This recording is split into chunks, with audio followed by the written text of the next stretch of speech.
Hey guys, this is Alex with The Trenches, and we are sitting here with Kevin Lyman on his tour bus.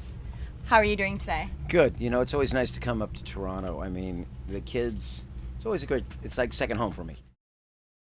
Do you find that the energy between Canada and the US at Warped Tour is different? I think it's almost cyclical. I think this year, to be honest, I think Warped crowds in America have been great, but extremely young and extremely female.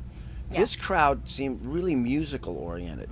It was about 50-50 boys, girls here today, and they really seemed dialed into some of the bands like Moose Blood and Night Riots and bands like that I think are very musical oriented, but when you went out with a younger package, then maybe some of the older crowd in the US didn't come to the show. How do you feel that Warped has sort of changed over the last 2 decades? Well, to survive, you're going to evolve.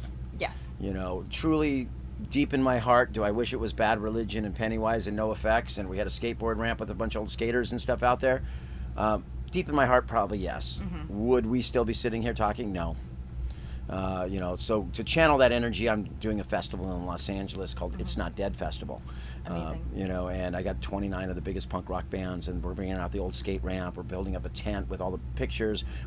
Everyone's putting out books now, including myself. I just put out a book. Amazing. And we're calling it Punks Well Read. So we're going to do book signings. We're trying to instill the history into it, and that period to me, and I'm trying to instill in the bands now that I think punk rock needed a bigger voice, and that's why I started Warped Tour. I wanted to take it to more kids.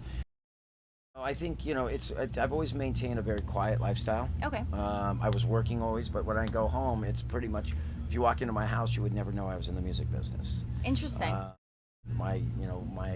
have a very quiet existence. Except when I have parties, sometimes. Of course. The few Christmas parties when all of a sudden you'll see an awesome band and there's Christopher Drew from Never Shout Never playing with street drum corps and a jam band and a blues singer. So my neighbors they accept the parties I have because they're usually getting cool an with awesome it. concert in the backyard. Exactly. And they're all invited. So That's amazing. So what would you say is the most rewarding part of what you're doing now? Well, rewarding part to me is still walking out at the front of doors. And sometimes at the end of the night and watching kids that you've put a spark in them. Yeah. Warped has put a spark in a lot of kids, whether they've started a nonprofit, they've started a band, they've just learned to make decisions at a concert. When you walk in the doors of Warped here, you have to think all day long. Who am I going to see? Who am I going to sign up for? All of a sudden I'm going to join. And I love when dads, sometimes they bring their kids down and they go, oh, my daughters are 15.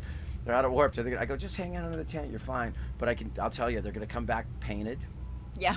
They're going to come back with I Love Booby bracelets. Yep. And they're going to join to write love on their arm. And they're going to have 8 new bands they love. And they're never going to stop talking all the way home until they fall asleep because they're exhausted. And it's like they turn into that Warped kid. And I believe a Warped kid is a thinker, a creative kid, and hopefully some of the leaders of the next generation. Amazing. Well, thank you so much for taking the time to talk to us. We really appreciate it. Absolutely, guys. So this has been Kevin Lyman on his incredible tour bus, this very comfy couch. And stick around. We have a bunch more interviews coming up.